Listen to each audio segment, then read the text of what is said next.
14일 0시 기준 전국 코로나19 신규 확진자가 1,497명을 기록했습니다. 경기 지역에서 463명, 인천 지역에서 124명이 발생했는데요. 추석 연휴를 앞두고 수도권 확진자 수가 좀처럼 줄지 않고 있습니다. 김포시가 신세계 프로퍼티와 협약을 맺고 걸포 4지구 도시개발사업 부지에 커뮤니티형 복합 쇼핑시설을 건립하는 데 협력하기로 했습니다. 부천시가 전국 기초지방자치단체 최초로 문화 콘텐츠 산업 진흥 조례를 제정했습니다.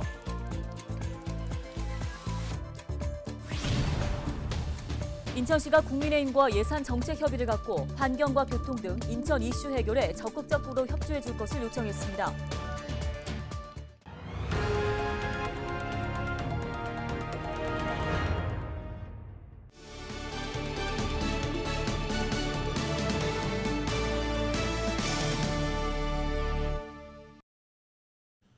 시청자 여러분 안녕하십니까? 헬로티비 뉴스입니다. 14일 0시 기준 인천 지역의 코로나19 확진자 수는 전날 대비 124명 증가했습니다. 부평 지역의 신규 확진자 수는 19명, 계양 지역은 10명입니다. 사망자도 나왔습니다. 확진 판정을 받고 병원에서 치료를 받던 시민 2명이 사망했습니다. 집단 감염도 이어졌는데요. 계양구의 의료기관과 관련해 2명의 추가 확진자가 나왔고 부평구 소재의 한 회사와 관련해 11명의 추가 확진자가 발생했습니다. 한편 14일 0시 기준 경기 지역의 코로나19 신규 확진자 수는 463명입니다. 부천 지역의 신규 확진자 수는 15명, 김포 지역의 신규 확진자 수는 13명입니다. 계양구가 추석 특별 방역 대책에 따라 오는 26일까지 노래 연습장과 PC방, 실내 체육시설 등을 대상으로 특별 방역 점검을 실시합니다. 구는 이번 점검을 위해 인천시에서 점검 인력을 지원받아 22명, 16개의 반을 구성했는데요. 계산택지와 계산역 등 연휴 기간 이용객이 많을 것으로 예상되는 거점 지역 4곳을 지정하고 거점별 30개의 영업장을 선정해 방역수칙 준수 여부를 확인할 계획입니다. 특히 노래 연습장과 실내 골프 연습장, 당구장에서 주류를 판매하는 등의 불법 영업을 적발할 경우 무관용 원칙으로 행정 처분한다는 방침입니다. 또 추석 특별 방역 대책 기간 동안 수시로 경찰과의 합동 점검을 실시해 방역 관리를 강화할 계획입니다. 김포시가 외국인 밀집도가 높은 직업소개사업소에 대한 방역 점검을 실시하고 있습니다. 김포시는 직업소개서 운영자와 종사자가 정기적으로 코로나19 검사를 받도록 하고 코로나 검사 결과를 확인한 근로자만 알선하도록 지도하고 있습니다. 또 외국인 근로자의 백신 접종률을 높이기 위해 다국어로 제작된 홍보물을 직업소개소에 배부하고 있습니다. 한편 김포시는 지난 8월 행정명령을 통해 유료 직업소개사업소를 이용하는 내외국인 근로자와 운영자, 종사자는 2주마다 정기적인 진단검사를 받도록 조치했습니다.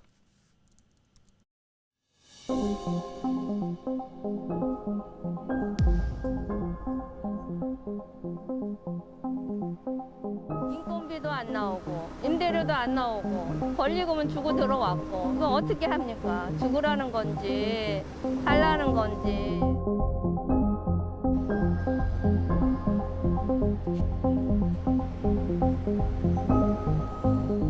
장기간의 집합금지, 영업시간 규제, 인원 규제 이거로 인해서 소상공인 자영업자는 매월 임대료 및 관리비가 나가고 있습니다.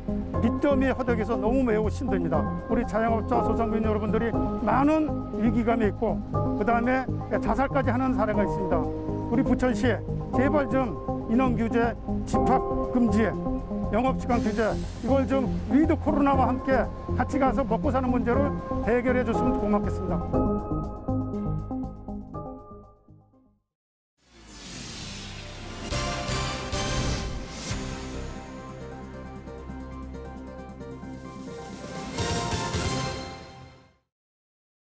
다음 소식입니다. 김포 도심 내에 대형 쇼핑시설이 들어설 전망입니다. 사업 대상지는 개발 사업이 진행 중인 걸포 4지구인데요. 네, 70만 인구를 내다보고 있는 김포시는 이번 시설 유치가 지역 인프라 확충은 물론 지역 경제 활성화에도 도움이 될 것으로 보고 있습니다. 이세진 기자입니다.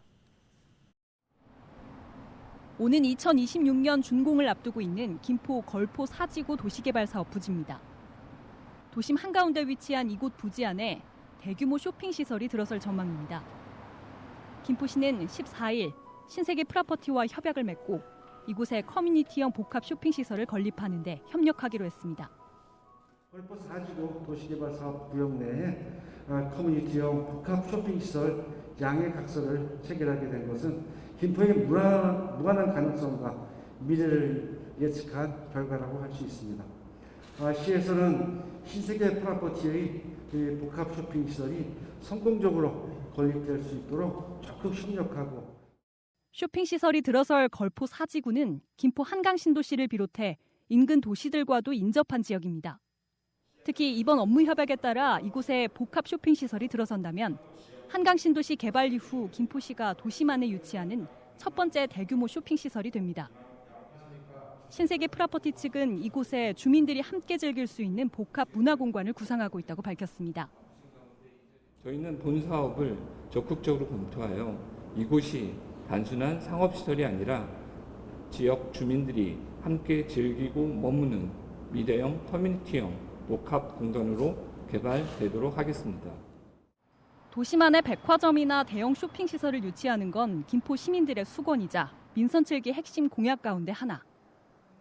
김포시는 복합 쇼핑시설 건립이 포함된 걸포 4지구 개발 사업은 올해 경기도 승인을 거쳐 이르면 2023년 공사를 시작할 수 있을 것으로 예상했습니다. 헬로티비 뉴스 이세진입니다. 인천시가 국민의힘에 환경과 교통 등 인천의 이슈 해결에 협조해 줄 것을 요청했습니다. 인천시는 14일 국민의힘과 예산정책협의회를 진행했습니다. 협의회에는 박남춘 인천시장과 김기현 국민의힘 원내대표, 배준영 국민의힘 인천시당 위원장 등이 참석했습니다.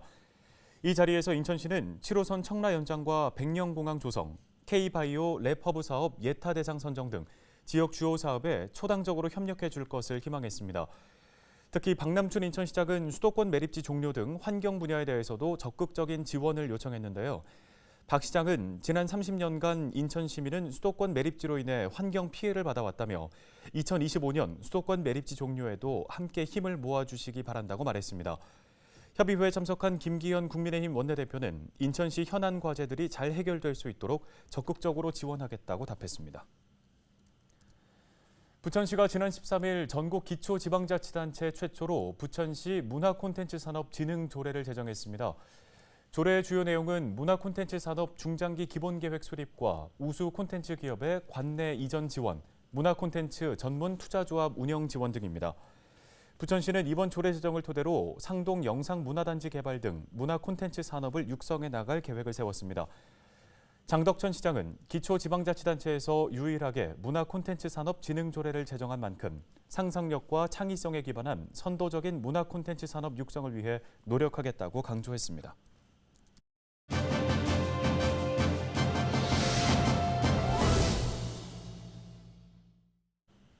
김포시의 7번째 공공도서관이자 여행을 특화 주제로 삼은 마산도서관이 오는 30일 개관합니다. 네, 소영만 김포시립도서관장과 함께 관련 이야기 나눠보겠습니다. 관장님 안녕하십니까? 안녕하세요. 김포시 시립도서관장 소영만입니다. 예, 자 30일에 개관하게 되는 마산도서관 어떻게 꾸며졌는지 소개해 주실까요?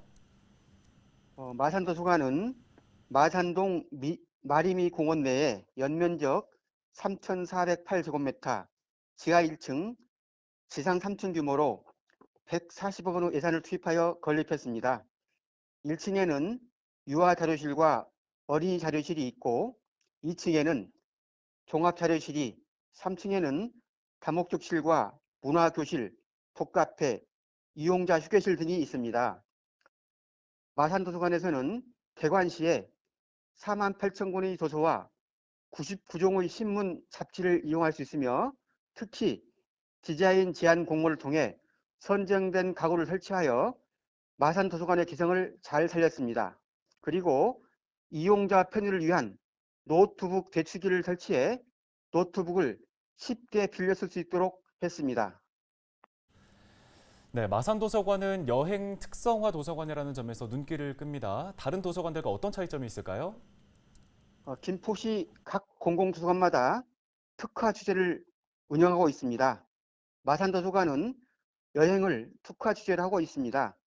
여행과 관련된 각종 자료를 수집해서 이용자에게 제공하고 여행과 관련된 강좌, 전시, 공연 등 다양한 문화 프로그램을 진행할 예정입니다. 네, 김포시립도서관에선 시민들의 문화 향유를 위해 많은 노력들을 기울이고 있는 것으로 알고 있습니다. 자, 앞으로 시민들을 위한 특별한 계획 있을까요? 마산 도서관 개관 후에도 운양 도서관 건립, 중봉 도서관 리모델링, 백년의 거리 어울림센터 내 어린이 도서관 건립 등 지속적인 도서관 확충 및 시설 개선을 통해 시민 여러분이 도서관을 쉽게 이용할 수 있도록 지속적으로 노력을 다하겠습니다. 앞으로도 시민 여러분이 도서관을 많이 이용해 주시길 바랍니다. 감사합니다. 네, 오늘 관련 소식은 여기까지 듣겠습니다. 지금까지 김포시립도서관 소영만 관장이었습니다.